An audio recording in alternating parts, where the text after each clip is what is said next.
मेरा नाम डॉक्टर फ़र्रुख है।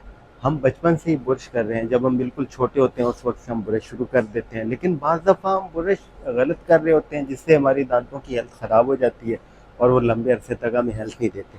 तो सबसे पहले तो ब्रश खरीदते हुए आपने देखना है कि उसके जो ब्रिसल्स हैं, ये जो उसकी ब्रशिंग सरफेस है, ये सॉफ्ट हो, ये बहुत हार्ड ना हो, क्योंकि अगर वो हार्ड होगी तो ये आपके दाँतों के बाहर का एनामल या आउटर कोटिंग, आउटर जिसे आप उसका पेंट कह सकते हैं, उसको डैमेज कर देती है।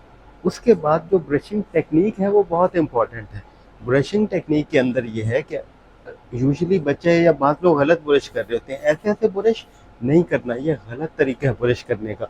ब्रश करने का सही तरीका क्या है कि आपने सर्कुलर मोशन के अंदर ऊपर से नीचे यूं ऐसे छोटे छोटे सर्कल्स में ब्रश करना है, नीचे से ऊपर की तरफ और हल्का हल्का गोलाई में, ताकि वो आपके दांतों के दरमियान जो जगह है और ये मसूड़े उसको सही तरह से साफ करे।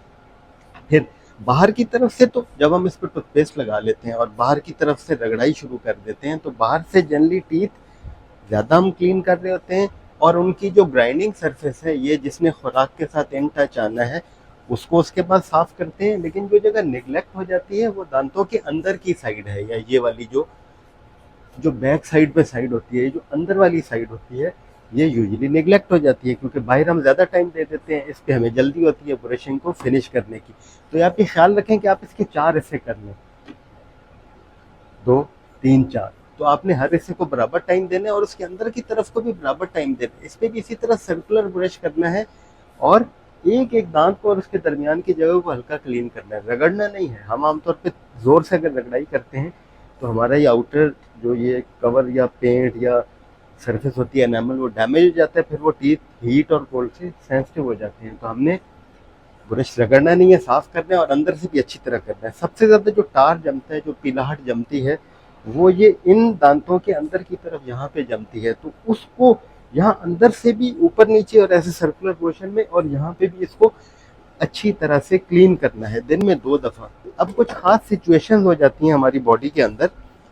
फॉर एग्जाम्पल, ऐसे एक पीला सा दांतों के दरमियान टार जमा हो जाता है, पीलाहट जमा हो जाती है, तो उस जगह को आपने अलग से खास फोकस करना है, उस पीलाहट को आपने उतारना है। बाज़ लोगों में मसूड़े सेंसिटिव होते हैं तो दांतों के दरमियान से खून आ जाता है। ऐसी अगर सूरत हो तो आपने डॉक्टर साहब से रब्ता करना है और उसको प्रॉपर ट्रीट कराना है कि मसूड़ों से खून क्यों आ रहा है, क्योंकि नॉर्मली तो ये नहीं आता। फिर एक चीज़ होती है फ्लॉसिंग। ये मेरे पास एक लाइटनिंग की केबल पड़ी हुई है। लाइटनिंग ऑल दो अब यूज़ नहीं होती क्योंकि वो एक ही तरह की सब फोन्स में केबल हो गई हैं, लेकिन आज ये काम आ रही है आपको डेमोन्स्ट्रेट करने के लिए, समझाने के लिए। फ्लॉसिंग फ्लॉसिंग ये होती है कि उसके बाज़ार से आपको मेडिकल स्टोर से मिल जाएंगे फ्लॉस करने के धागे या डिफरेंट उसकी और चीज़ें।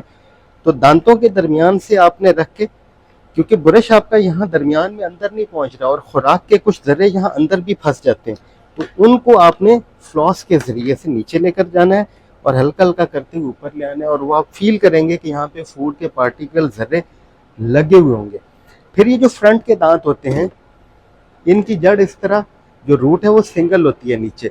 ये अगर इनको निकालना पड़े या इनको ट्रीट करना पड़े तो ये आसानी से मैनेज हो जाते हैं, बिकॉज ये एक तो सामने होते हैं, इनकी एक्सेस आसान है, दूसरा ये लगे तो मजबूत होते हैं नीचे बोन के अंदर, लेकिन रिलेटिवली आसान है। ये जो मसूड़े हैं, जो बैक के दांत हैं मसूड़े आपके, इनकी जड़ें ज़्यादा होती हैं और बहुत ये मजबूती से बोन के अंदर लगे होते हैं, तो इन्हीं के ज़्यादा प्रॉब्लम आते हैं। और जब इनके ज़्यादा प्रॉब्लम्स आ जाते हैं तो इनको सॉल्व करना, इनको निकालना बहुत मुश्किल होता है, बहुत ज़ोर लगता है। अभी मैंने इस दांत को निकाला तो ये ऐसे आसानी से 2 उंगलियों से भी आ गया, और इसको निकालने के लिए बाकायदा हिला के यहाँ भी जोर लगाना पड़ा जहाँ ये जुड़ा हुआ नहीं था। तो मसूड़ों का और बैक के दांतों का, उनकी सफाई का उनका खास ख्याल रखें, क्योंकि अगर इनके अंदर प्रॉब्लम हो जाता है तो डेंटिस्ट ने देखें, उसने जब एक्सेस करना है तो उसको ये वाले दांत तक पहुंचना थोड़ा सा मुश्किल है। तो इन दांतों के पीछे की तरफ को भी हमने साफ करना है, उनको निगलेक्ट नहीं कर देना, क्योंकि सामने से तो हम दांत अच्छी तरह साफ कर रहे होते हैं, लेकिन मसूड़े और उन दांतों का अंदर की तरफ और ये जो बैक साइड है उसको हम निगलेक्ट कर रहे होते हैं, उस पर कम तवज्जो दे रहे होते हैं, तो इनमें प्रॉब्लम हो जाता है, कीड़ा लग जाता है, जिसे केरीज कहते हैं इंग्लिश के अंदर, और फिर बड़ी तकलीफ दह सूरत हाल होती है। और इसी तरह ज़ुबान की भी क्लीनिंग है। ज़ुबान के ऊपर ये टेस्ट बड्स होते हैं मुख्तलिफ, अगर हम कैमरा से करीब लाएं और दिखा सकें, जरासीम बैक्टीरिया वो इकट्ठे होकर अपनी कॉलोनीज बना लेते हैं, ऐसे फंगल इन्फेक्शन की वजह से। तो हल्का सा टूथब्रश से टंग के ऊपर भी ब्रश कर सकते हैं। हाँ, ये ख्याल करना है कि जब हम टूथब्रश को पीछे गले के अंदर टच कर बैठते हैं तो हमें एक उबकाई आती है, वो नहीं करनी, वो खतरनाक है।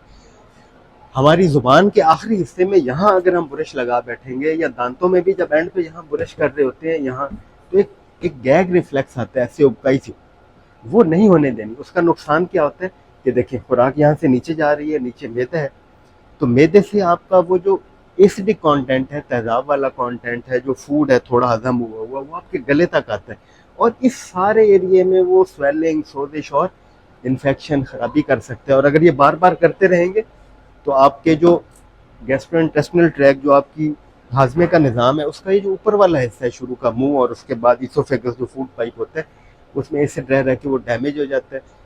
तो ये कुछ टिप्स थी।